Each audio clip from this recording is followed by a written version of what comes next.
May 24th, 1996. Glendale, Arizona.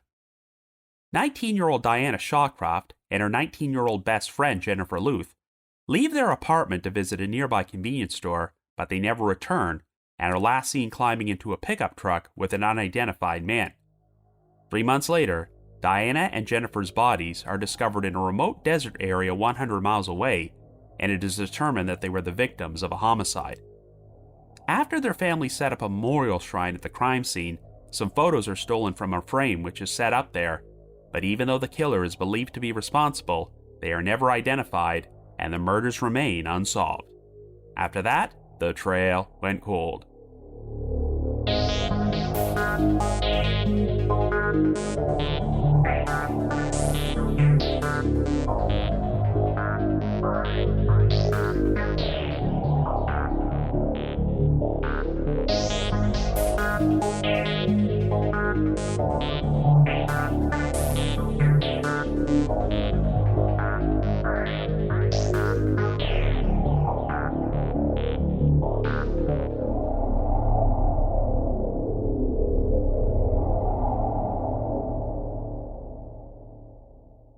Hello everyone, and welcome to our latest episode of The Trail Went Cold. I'm your host Robin Warder, and today we're going to be covering a pair of double homicides which took place in Arizona: the 1996 murders of Diana Shawcroft and Jennifer Lueth, and the 2003 murders of Brandon Rumbaugh and Lisa Gurrieri.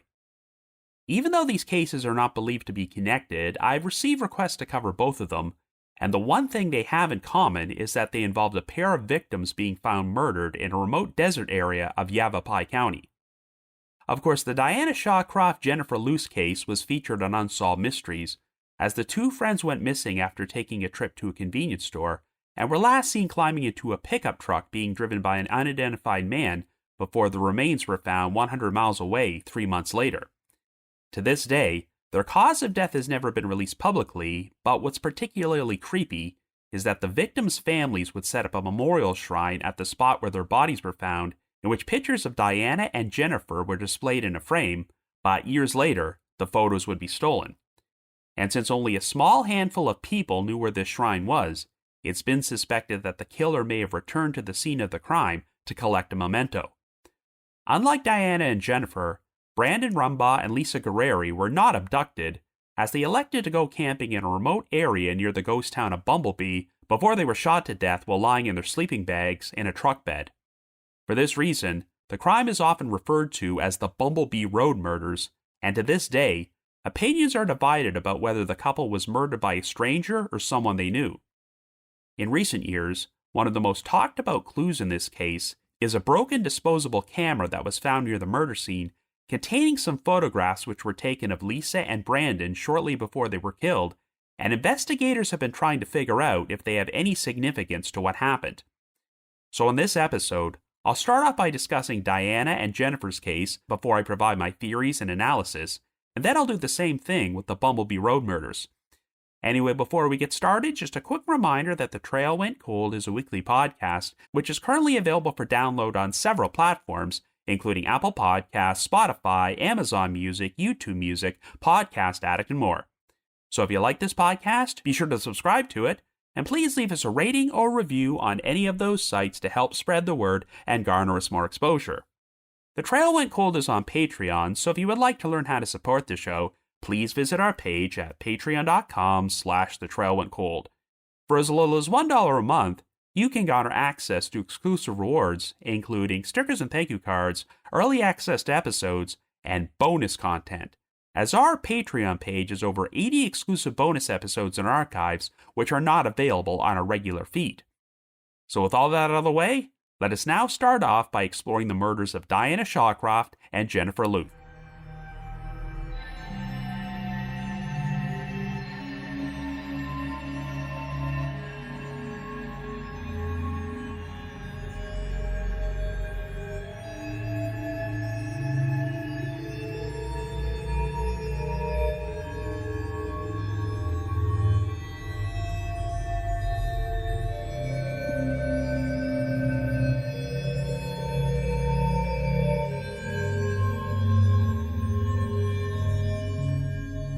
Our first story begins in Arizona in 1996, and our first two victims are 19-year-old Diana Lynn Shawcroft and her 19-year-old best friend, Jennifer Sue Lueth, who originally met in grade school and grew up together in Loveland, Colorado. Following graduation from high school, Diana decided to relocate to Arizona, which is where most of her family lived. Her parents divorced when she was young, so her father, Roger Shawcroft, now lives in Chandler, a suburb in the Phoenix metropolitan area, while her mother, Kathy Shawcroft, currently resides in Roseville, California. Diana initially stayed with one of her brothers, but then moved in with her 22-year-old sister Tina at the Cedar Creek Apartments in Glendale, located 9 miles northwest of Phoenix. Diana began to greatly miss her best friend Jennifer, who finally traveled to Glendale to visit her, but Jennifer decided that she wanted to remain there and would move in with Diana and Tina. At this particular point, they had been living together for 3 months, and while Diana and Jennifer have spent a lot of time going out and partying and making new friends, they have also recently landed new jobs, as Diana works at a Burger King restaurant, while Jennifer is employed as a customer service representative at Discover Card. Of course, since 3 people were sharing a 1-bedroom apartment, they would sometimes get on each other's nerves, so Tina has been searching for a place of her own. During the early evening hours of Friday, May the 24th, which was right before the start of Memorial Day weekend, Tina returned to the apartment after spending the day house hunting, and she had even put in an offer on a new house.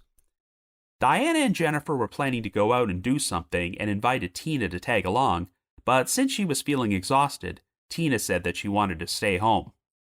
The two friends told Tina that they were heading out to buy cigarettes and soda and would be back in a little while before they left at around 7 p.m. Tina soon went to bed, but when she woke up the following morning, Diana and Jennifer had not returned. Diana never made contact with either of her parents, even though she spoke with her mother virtually every other day, and the two friends left most of their important personal items behind, including their driver's licenses, credit cards, makeup, and Diana's last uncashed paycheck from her job.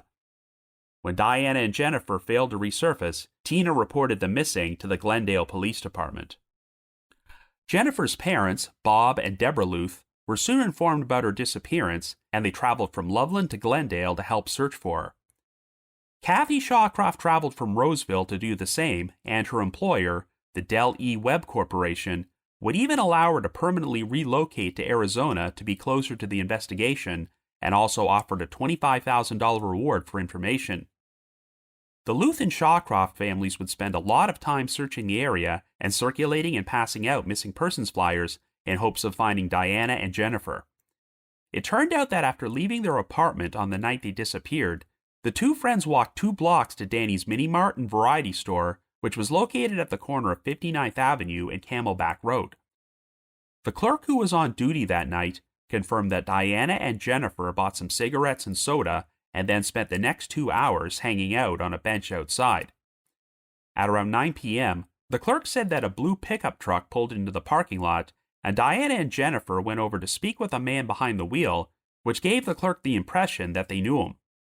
The 2 young women proceeded to converse with the driver for a few minutes before climbing into the truck, and after it drove away, this would turn out to be the last time that Diana and Jennifer were confirmed to be alive. The clerk described the truck as being an early 1980s Chevy model with tinted windows, chrome bumpers, a broken taillight, several body dents, and badly faded paint. The driver was described as being a white male who was around 31 to 33 years old, with dirty blonde or brown hair, a mullet-style haircut, and a week's growth of facial hair, and he was also wearing a greasy denim jacket and appeared to have scratches on his right arm. A 14-year-old boy, who had been hanging out with friends outside the mini-mart, was able to corroborate the clerk's story, as he got a good enough look at the pickup driver to provide a detailed description, so a composite sketch was created and circulated for him. While police said they did not consider the driver to be a suspect, they still wanted to track him down and question him. Diana and Jennifer continued to remain missing for the next 3 months, but on the afternoon of August the 24th, 2 bow hunters were traversing down a steep incline in a remote desert area of Yavapai County, about 100 miles north of Phoenix. The area was extremely isolated and nearly 20 miles from the nearest highway, as it was located between Interstate 17 and the Verde River near Cortez Junction and overlooked the basin of the Verde Valley. The hunters noticed some skeletal remains which appeared to have been dumped over a small ledge, and they eventually notified the authorities. 4 days later, dental records were used to positively identify the victims as Diana Shawcroft and Jennifer Lueth. To this day, law enforcement has never publicly released their exact cause of death, but they have confirmed that a homicide took place and the 2 victims were likely killed shortly after they disappeared. It's also been reported by some sources that Diana's remains appeared to be lying directly on top of Jennifer's. Investigators looked into the 2 friends' personal lives to see if they knew anyone who might have had a motive to murder them, as their families did not believe they would have climbed into the pickup truck and accepted a ride from a stranger. During their time in Glendale, Diana and Jennifer had lived what were described as carefree lifestyles as they went to a number of parties and nightclubs and became acquainted with a lot of men, but as far as I can tell, investigators were unable to turn up any promising potential suspects who matched the description of the pickup truck driver.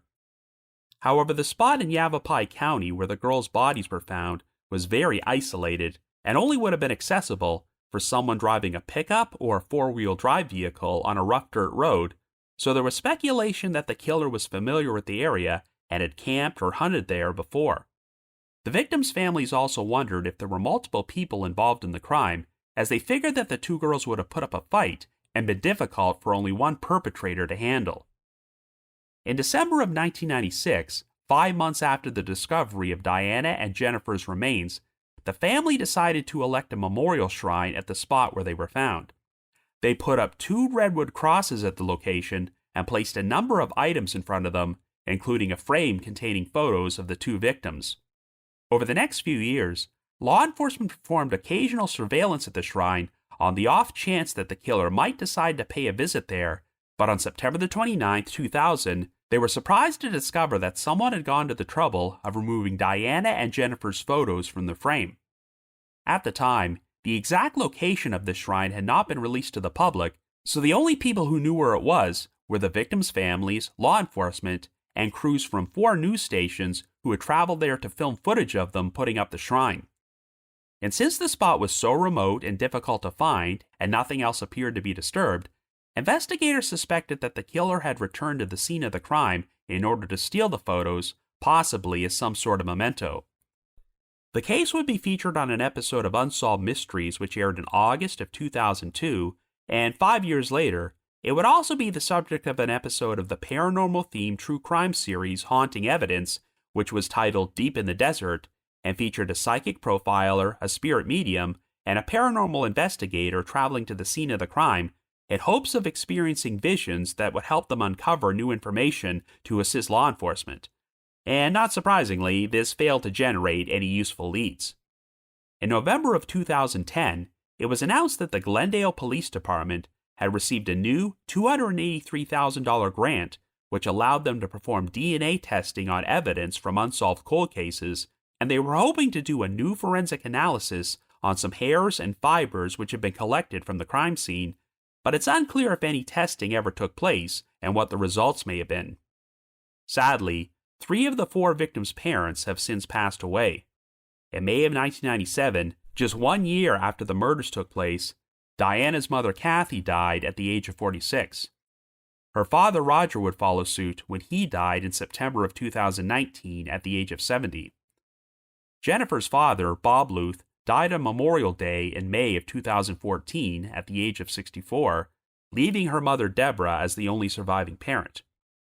In January of this past year, it was announced that this case is now under review by the Arizona Attorney General's Cold Case Unit, but for the moment, the murders of Diana Shawcroft and Jennifer Lueth continue to remain unsolved. So I guess you could say the trail went cold.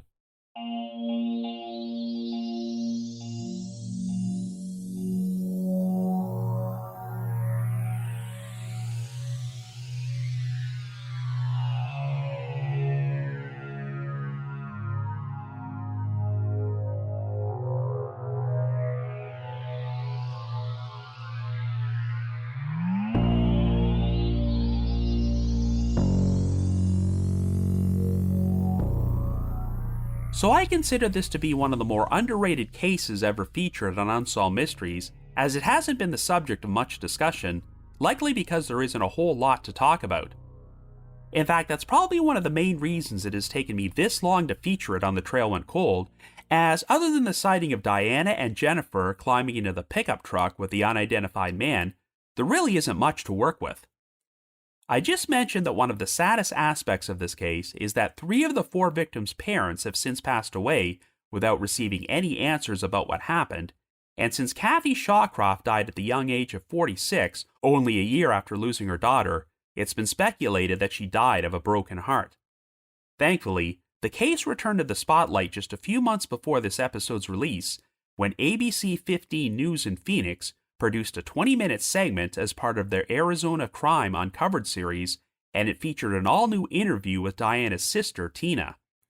For the first time, we learned some additional context about the events leading up to Diana and Jennifer's disappearance, as Tina revealed that they had invited her to go out with them that night in order to do something, but since Tina had just spent the day house hunting, she felt too exhausted and elected to stay home. And even though Tina should definitely not feel any fault whatsoever over the situation, I'm sure she wonders if things might have turned out differently if she had left with her sister. But learning this new piece of information furthers my belief that Diana and Jennifer did not have any concrete plans that night, so the decision to climb into the pickup truck with the unidentified man may have been a spur-of-the-moment one.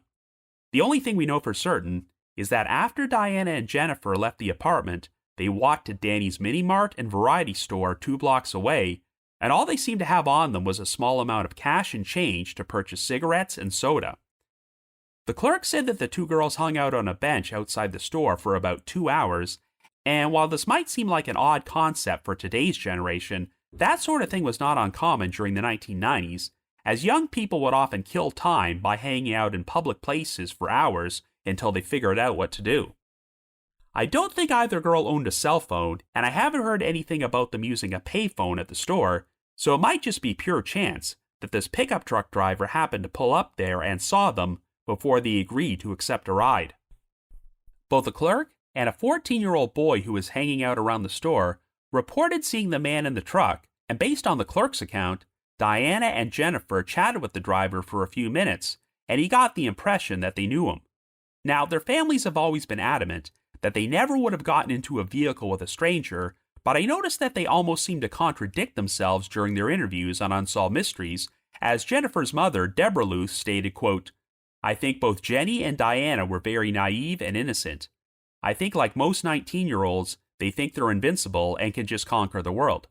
I think whoever got involved with them knew that, could read them like a book, and took advantage of them," end quote. But while the driver very well could have been someone they knew, if they really were that naive and felt so invincible, that doesn't preclude the idea of them hitching a ride with a stranger. Now, we know that Jennifer had been living with Diana and Tina in Glendale for 3 months at that point, and during this time period, the 2 friends went to a number of social events and met a lot of men, though it doesn't sound like investigators found any potential suspects who matched the description of the driver. But if Diana and Jennifer knew him, perhaps he was someone they had only met once or twice at a social gathering, rather than a guy that they were particularly close friends with. Since neither Tina nor anyone from the girls' families have given off any indication that they recognized the man in the composite sketch, it likely wasn't anyone that they ever interacted with. It's possible that the driver lured Diana and Jennifer into his truck by promising to take them to a party or something, but I should add the disclaimer that we technically can't be 100% certain that he is the killer. There is a chance that the driver was nothing more than an innocent bystander who took the girls somewhere and dropped them off, and afterward, they crossed paths with a completely different person who harmed them. If the driver is innocent, perhaps he has his own reasons for not coming forward, or he's just completely unaware that he gave a ride to 2 victims who wound up being murdered, or that anyone was even looking for him. Whatever the case, I'm not sure if the crime was a planned, premeditated murder, or if perhaps the killer tried to take advantage of Diana and Jennifer and things escalated into violence when they resisted. Due to the condition of the remains, it does not sound like the authorities were able to determine if they were sexually assaulted. During the early media coverage of this case, it was reported that the remains were so decomposed that the cause of death might never be determined, but that narrative later changed to investigators electing not to publicly release the cause of death in order to protect the integrity of the investigation. so I'm guessing there must have been some evidence on the remains or at the scene which allowed them to figure out how the girls died. Regardless of whether or not Diana and Jennifer knew their killer, or if they originally met him in Glendale, the fact that he was willing to travel 100 miles in order to dispose of their bodies makes me wonder if he was not from the Glendale area, which could explain why investigators have had no success identifying him. It would be one thing if the killer decided to travel that far in order to put some distance between the crime and where they lived, but that particular section of Yavapai County was so remote and isolated that you have to think that they were familiar with the area and had been there before, particularly since it would have required using a four-wheel drive vehicle to travel about 20 miles away from Interstate 17 on some very rugged terrain. They may have figured that no one would ever find the victim's remains out there, and it was just blind luck that some bow hunters happened to stumble upon them only 3 months after the fact. The creepiest detail about this case is the fact that the victims' families set up a memorial shrine for them at the spot where the bodies were found, yet nearly 4 years later, it was discovered that someone stole photos of Diana and Jennifer from a picture frame which had been left there. Since this was such an isolated location, and only a handful of people knew the exact spot where this shrine was, it's been theorized that the killer revisited the scene of the crime and decided to retrieve a memento that would allow them to relive the whole experience. That's a perfectly reasonable assumption, but if there's a flaw in that argument, is that Diana and Jennifer's remains were discovered in the first place by some random bystanders who just happened to be out hunting in that area. And since nearly 4 years passed between when the shrine was erected and the photos were discovered to be missing, it's not impossible that some random person who had nothing to do with the crime just happened to be out there and stumbled across the shrine by complete chance and decided to steal the photos. Sadly, sometimes people can be jerks and do cruel things like this simply for the sake of being a jerk and doing cruel things. But I have to concede that if this were simply a prank from some stranger, they would be more inclined to vandalize the entire shrine rather than just steal 2 photos, so this does have the feel of being something more personal. I'd be curious to know if any fingerprints or DNA were found on that picture frame, but investigators have been pretty tight-lipped about what physical evidence, if any, they have, as they have only said that they are hoping to perform a new forensic analysis on hairs and fibers found at the scene. But they made that announcement nearly 15 years ago, so if they did perform this testing, it obviously didn't lead them to a suspect. I have a feeling that investigators just do not have much forensic evidence to work with, and it might take a confession or someone coming forward with information in order to solve this case. The victims' families expressed their belief that it would have taken more than one individual to handle the 2 girls and dispose of their bodies, and I suppose the upside is that if there are multiple people involved in the crime, this increases the chance that someone might talk someday. I know that the Arizona Attorney General's Cold Case Unit recently announced that they would be reviewing this case, so it's good to know that even though nearly 30 years have passed, the authorities have not given up on trying to solve this one. So if you happen to have any information about the murders of Diana Shawcroft and Jennifer Lueth, please contact the Glendale Police Department tip line at 623-930-3319. That's 623-930-3319. So now let's move on to our next case. Our second story also begins in Arizona in 2003, and our 2 victims are 20-year-old Brandon Rumbaugh and 19-year-old Lisa Gurrieri, who both grew up in the Phoenix area. After graduating high school, Brandon served 2 years in the Marine Forces Reserve, but was forced to accept a medical discharge after sustaining a knee injury. He is now attending Arizona State University and working as a personal trainer, with hopes of opening his own gym someday. Following her graduation from high school, Lisa decided to enroll at Mesa Community College, and she currently works as a secretary for a utility provider called Salt River Project and is aspiring to become a wedding planner. Brandon and Lisa wound up meeting at a nightclub and immediately hit it off, so for the past 2 months, they have been living together at an apartment in Scottsdale and are about to hit their 1-year anniversary as a couple. In fact, Lisa has even told her mother, Paula Gurrieri, that she and Brandon are engaged, though he has not yet bought her a ring. Brandon and Lisa originally planned to spend their 1-year anniversary in Disneyland, but realized the trip was too expensive, so they have decided to go camping instead. The location in question is a remote desert area near Bumble Bee, a ghost town located in the Bradshaw Mountains in Yavapai County, about 70 miles northwest of Scottsdale.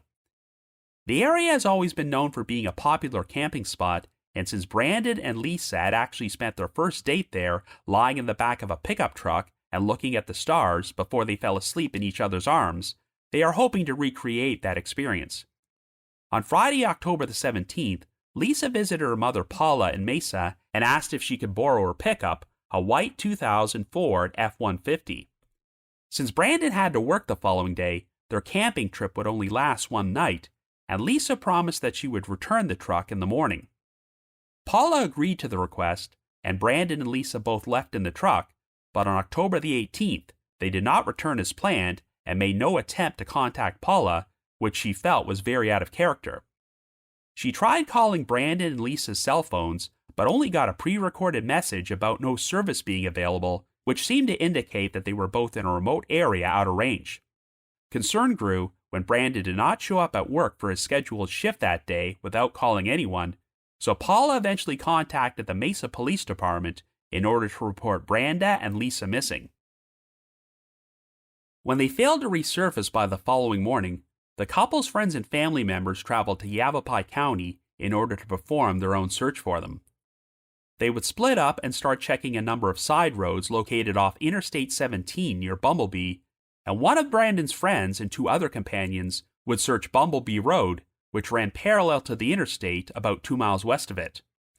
Well, at around 3:30 p.m., this group would spot Paula's Ford F-150, which was parked in a sandy area just off the road. They noticed a pair of sleeping bags in the truck bed, which made it look like Brandon and Lisa might be sleeping in them, but upon closer inspection, it turned out that they had both been murdered after receiving multiple gunshots to the head. These friends soon flagged down a Department of Public Safety officer and informed him about what happened, and the Yavapai County Sheriff's Office were soon notified and arrived on Bumble Bee Road to seal the area off as a crime scene.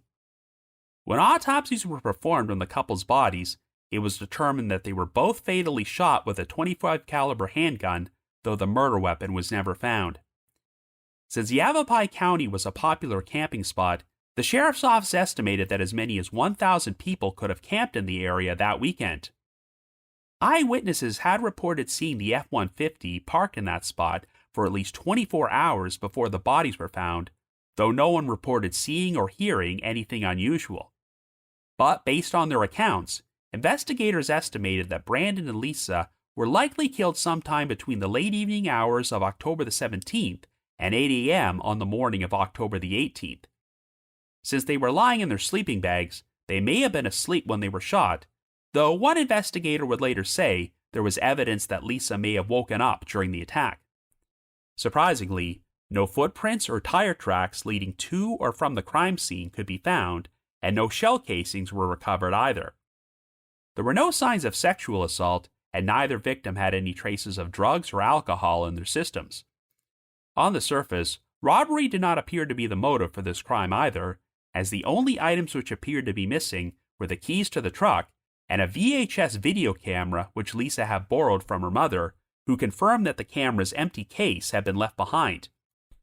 Even though investigators learned the serial number for the camera, it has never turned up in circulation or been found. It also turned out that a broken disposable camera was found on some rocks about 40 yards from the pickup truck, and surveillance footage from a grocery store in Scottsdale would confirm that Brandon and Lisa had purchased it there at 7:30 p.m. on the evening of October the 17th. However, the contents of this camera would not be shared with the public for another 16 years. 5 days after the discovery of the bodies, the Yavapai County Sheriff's Office announced that they were searching for a 34-year-old man named Michael Villers, who hailed from Phoenix and drove a black Ford 150 with a camper shell. He had reportedly been seen near the murder scene sometime on October the 17th, but the sheriff's office said he was not considered to be a suspect and only referred to him as a quote-unquote investigative lead.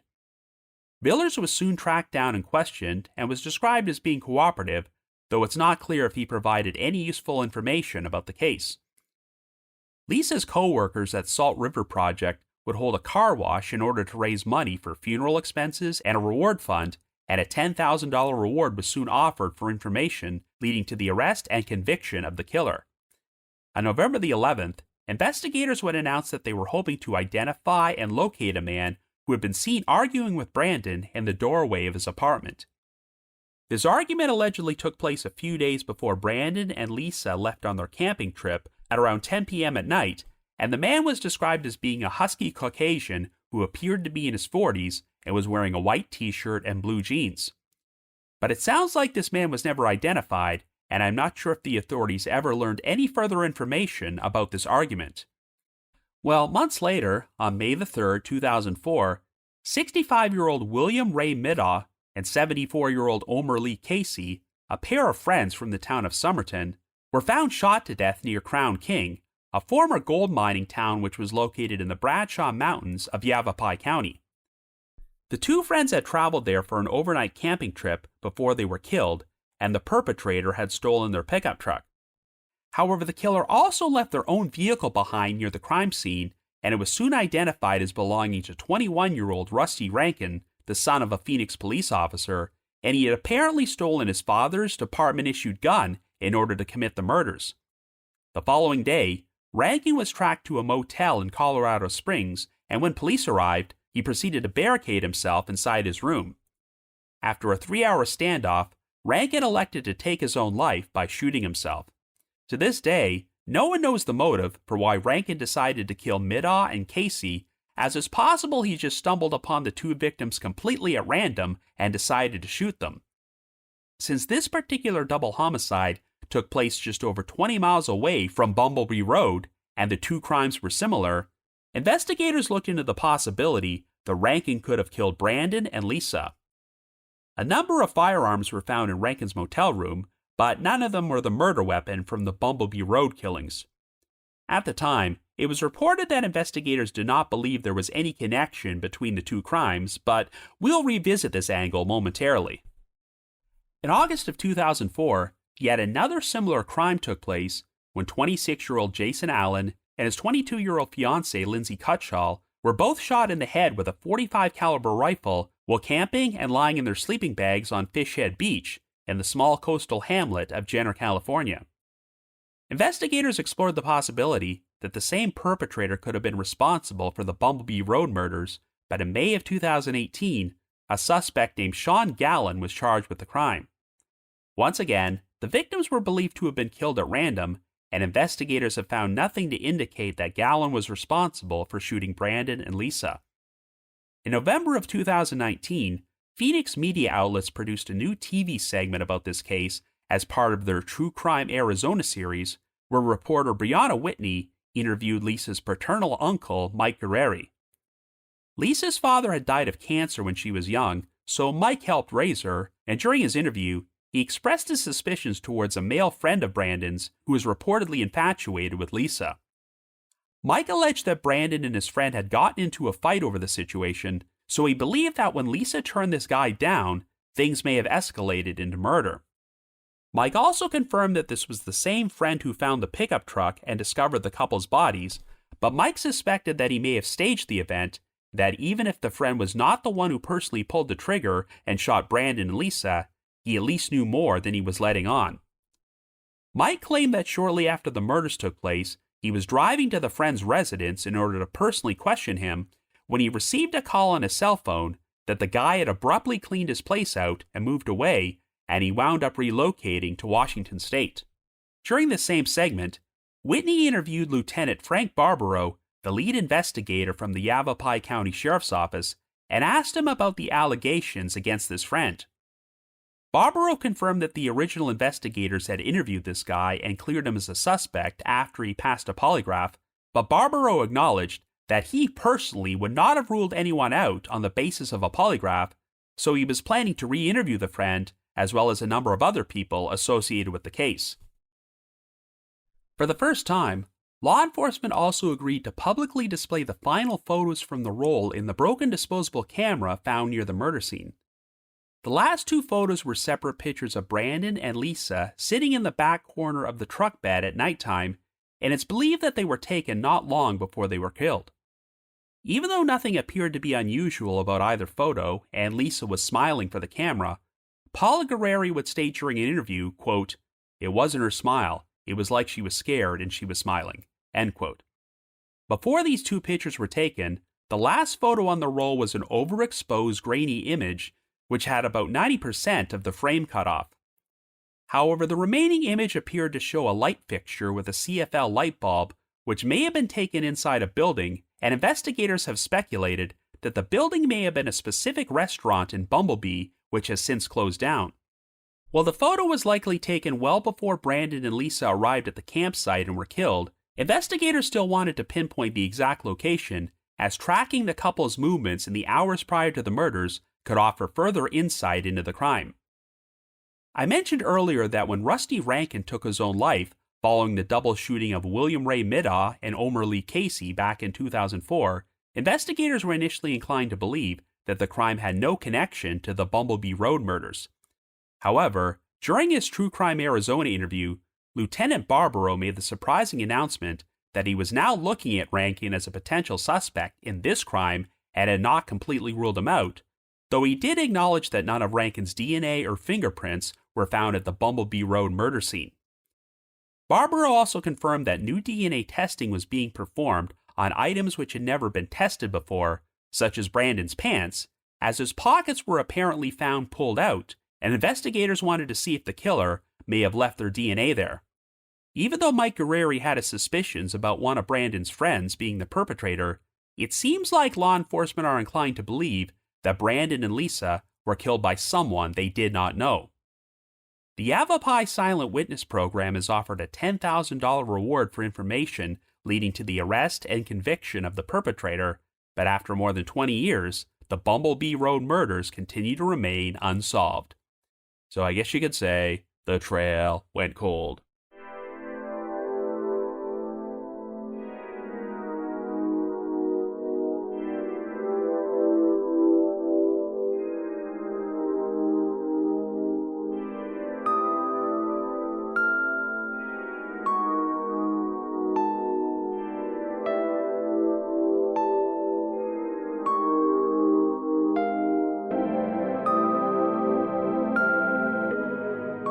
So like I mentioned in the intro, even though there is no connection between this case and the murders of Diana Shawcroft and Jennifer Lueth, I thought both cases were worth covering on this episode, since they involved a pair of murder victims being found in a remote desert area of Yavapai County.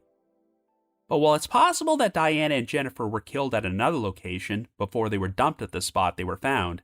Brandon Rumbaugh and Lisa Gurrieri were camping in the desert and may have been completely ambushed and shot to death while they were sleeping.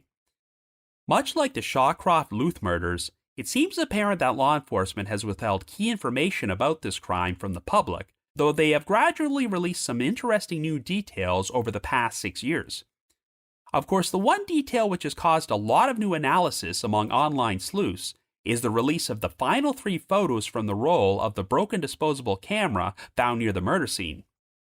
We know that Brandon and Lisa purchased the camera at a grocery store only hours before they were killed, so these may have been the only photos they had the opportunity to take, but it is haunting to look at them, knowing what ultimately happened.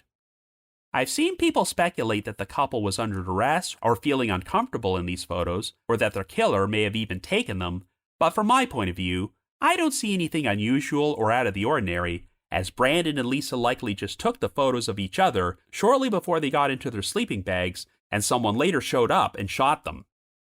While Brandon is not smiling in his photo, I don't think he looks particularly frightened or angry, and even though Lisa's mother seems to believe that she was giving off a fake smile in her photo to cover up the fact that she was scared, I just don't see it.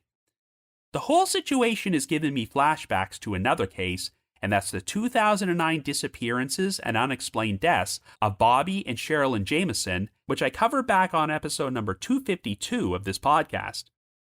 The most highly discussed detail in that case is a photograph which was taken of Madison on her father's cell phone, as even though the child appeared to be smiling, the victim's loved ones felt that she looked frightened and uncomfortable and wondered if the picture was taken by a stranger.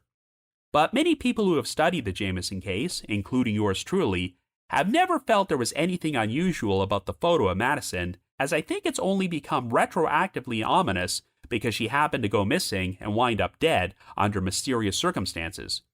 And I suspect this is also what has caused Paula Gurrieri to interpret the final photo of her daughter in this same fashion. People have also spent a lot of time analyzing the overexposed cutoff photo that was found on the camera roll, as it shows what appears to be a light fixture inside a building. I'm guessing that Brandon and Lisa may have stopped somewhere and taken this photo before they arrived at the campsite, but it wound up being damaged after the camera was broken. It may not have any relevance to the case, but investigators have always wanted to figure out the location where this photo originated from, because for all we know, perhaps this is where the couple's killer originally set their eyes on them. We know that a video camera was stolen from the truck and never recovered, but I find it odd that someone grabbed the disposable camera and then decided to break it about 40 yards away from the murder scene. This makes me wonder if the killer was paranoid that they, or some key piece of evidence, was going to show up in one of the photos. So based on the True Crime Arizona segment which was released in 2019, it appears that the Yavapai County Sheriff's Office and the victims' families have differing opinions about who is responsible for this crime. Law enforcement seems inclined to believe that Brandon and Lisa were murdered by a complete stranger who may have stumbled upon them at the location by pure chance, and the whole thing was either a thrill kill or a robbery gone wrong. However, while investigators had never named anyone as a suspect or person of interest before the True Crime Arizona segment came out, Lisa's uncle, Mike Gurrieri, used his interview as an outlet to direct suspicion towards a friend of Brandon's who was apparently infatuated with Lisa and may have felt compelled to kill both her and Brandon after she rejected him. When this guy discovered the truck containing Branda and Lisa's bodies, he had 2 male companions with them, but Mike suspects that they staged the whole situation and that at the very least, all 3 of them know more than they're letting on.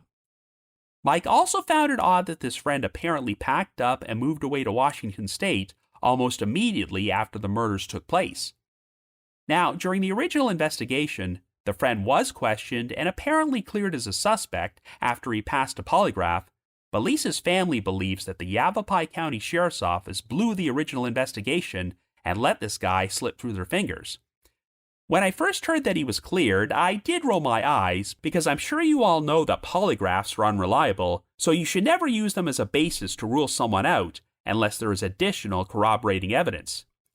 To be fair, this decision was made by the original investigators, and Frank Barbaro, the lead investigator, at the time the True Crime Arizona segment aired, stated that he wouldn't have cleared the friend based on the polygraph, so he was planning to take a second look at him. But he made this statement 6 years ago, so if Barbaro did reinvestigate this guy, he obviously didn't find enough evidence to implicate him. My issue with the idea of this person being responsible for the crime is, can we even be certain that he knew Brandon and Lisa would be camping at that particular location that night? Remember, the couple had originally hoped to spend their 1-year anniversary at Disneyland, but when they realized they couldn't afford it, they decided to revisit the same location on Bumble Bee Road where they had spent their first date. I get the impression this was sort of a last-minute decision, and other than Lisa's mother Paula, how many people knew they were going to do this? Hell, Uncle Mike has even admitted that he didn't know about their camping trip because he was very protective of Lisa and said that he would have tried to talk her out of it because he felt the area was too dangerous. Mike has alleged that Brandon and his friend once got into a fight over Lisa, and if true, I highly doubt that the couple would have told them they would be traveling to this remote spot. So unless this guy was stalking Lisa and decided to follow her and Brandon for around 70 miles all the way from Scottsdale to Bumble Bee Road, and then snuck up on the couple and shot them while they were sleeping in the truck bed, how would he even know they'd be there? When you watch Mike's interview on True Crime Arizona, you get the sense that he was not only left heartbroken and devastated by Lisa's murder, but angry and bitter as well, and you can certainly understand why. Since Lisa's father died when she was young, Mike promised his brother that he would watch over her and raised her as if she was his own daughter, so I get the sense that he is struggling with immense guilt over his belief that he failed at protecting her and wants someone to pay for this crime. And since it has gone unsolved for so long, and investigators have never turned up any strong suspects, Mike has wound up turning all his aggression towards this male friend. I'm not necessarily saying that Mike's instincts are wrong, but it's also possible that his frustration is clouding his judgment. I do acknowledge that it looks suspicious that the friend moved out of the state so soon after the murders, but if he really was as infatuated with Lisa as they made him out to be, I can still see him being devastated enough that he felt that he needed to get away, even if he had no involvement in the crime. While it might seem unlikely that Brandon and Lisa could be killed by a stranger at such a remote spot, Yavapai County is a very popular camping destination, and law enforcement has even acknowledged that there were around 1,000 people in the area that particular weekend. So you certainly can't rule out the possibility of the couple being killed completely at random. But while I do believe there is compelling evidence which points towards the crime being committed by a stranger, I also think there are other pieces of evidence which could point to the crime being more personal. For instance, it's been reported that Brandon was seen having an argument with a man in the doorway of his apartment not long before the murders, and while it's easy to assume this could have been some sort of argument between Brandon and his friend over Lisa, it's never been reported that the man in the doorway was him. This guy was described as being in his 40s, which is twice Brandon's age, and if he had matched the description of Brandon's friend, I'm sure Mike would have been all over that. But of course, this only opens up the questions of who was this guy, what was the argument about, and did it have anything to do with the murders? The campsite was around 70 miles outside Scottsdale and would have taken nearly an hour and a half to drive there, so could someone have been compelled to follow Brandon and Lisa that far? Now, the only items which were reported to be missing from the murder scene were a video camera that belonged to Paula and the truck's keys, which I find particularly odd because why steal the keys and not the truck itself? We have no idea if Brandon and Lisa used the video camera during the trip, but I doubt they would have borrowed it in the first place if they weren't planning to. So much like the broken disposable camera, you have to wonder if perhaps the couple filmed some footage of their killer at some point, which is why they felt compelled to steal the video camera. Investigators did have the camera's serial number, so even if the killer stole it for the purpose of pawning it off, the camera has never shown up in circulation. It's been reported that investigators were hoping to perform new DNA testing on Brandon's pants, as his pockets were apparently pulled out, suggesting that the killer may have rifled through them in hopes of stealing something. But if any usable DNA was found on the pants or the pockets, law enforcement has not said so, and they've also never specified if Brandon was carrying his wallet or any money that might have been stolen. Of course, the main reason it's not hard to believe that Brandon and Lisa were killed by a complete stranger who just happened to stumble upon their campsite and shot them at random is because there are other documented examples of this. Of course, there's the aforementioned 2004 double homicide of Jason Allen and Lindsay Cutshall in Jenner Beach, California, as their killer, Sean Gallen, was apparently hunting for boar on Fish Head Beach and just made a spontaneous decision to shoot the couple because he didn't like them camping on his beach, as he had been drinking heavily that night and also told detectives that he was being tormented by what he described as quote-unquote voices and demons. So for all we know, Brandon and Lisa could have been killed by someone just like this.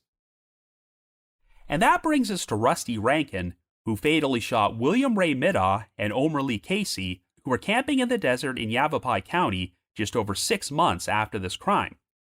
At the time, investigators were inclined to believe that this shooting wasn't connected to the Bumble Bee Road murders, but once Frank Barbaro took over the investigation, he said he wasn't willing to completely rule out this possibility. Unlike the perpetrator in the Bumble Bee Road murders, Rankin actually stole the victim's truck, but what's truly irrational is that he left his own vehicle behind near the murder scene, so it obviously wasn't too hard to figure out who did it and track him down. This indicates that Rankin may have wanted to be caught, or was suicidal, or in such an irrational state of mind that he had no idea what he was doing. Since he fatally shot himself before he could be captured, we'll never find out Rankin's motive for this crime, but as far as anyone can tell, he had no known connection to Middaugh or Casey, so he may have just decided to kill them completely at random because he happened to be there. The same thing very well could have happened to Brandon and Lisa, so trying to find logic and motivation in their murders might be a futile exercise. No evidence has been found to indicate that Rankin committed the Bumble Bee Road murders, so it may just be a coincidence that 2 separate double homicides involving campers just happened to take place in Yavapai County within 20 miles of each other during one 6-month period. I'm honestly split on whether this was a completely random crime by a stranger or if Brandon and Lisa were killed by someone they knew, but either way, the whole thing was completely horrific and senseless. One of the most heartbreaking comments was made by Paula Gurrieri, who said that when she asked to collect her daughter's personal belongings that were found at the murder scene, the authorities informed her that they would have to keep them as evidence until the case was solved.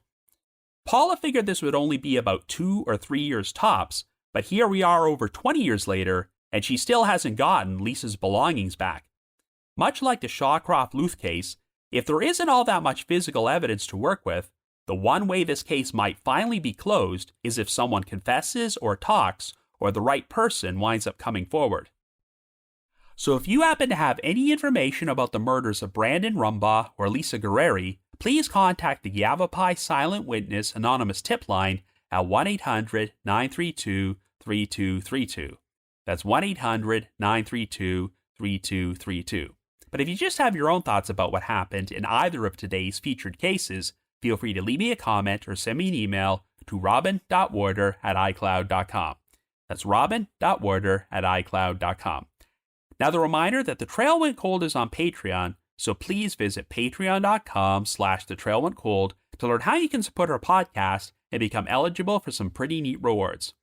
Over the past 7 years, our Patreon page has released over 80 exclusive bonus episodes, which are all currently available in our archives for our patrons in tiers 2 and 3.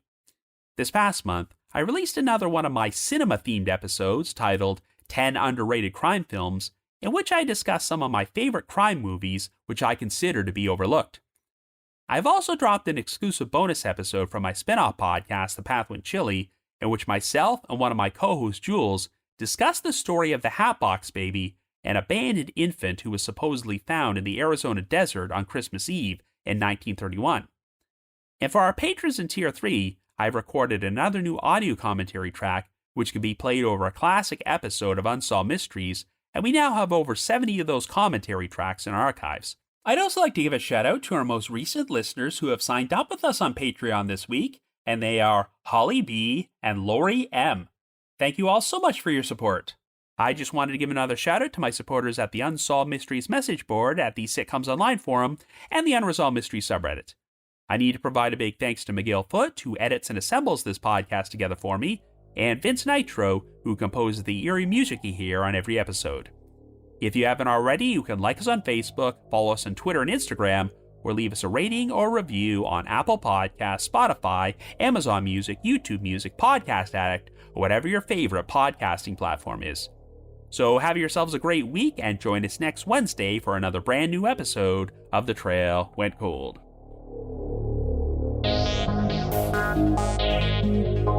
Thank you.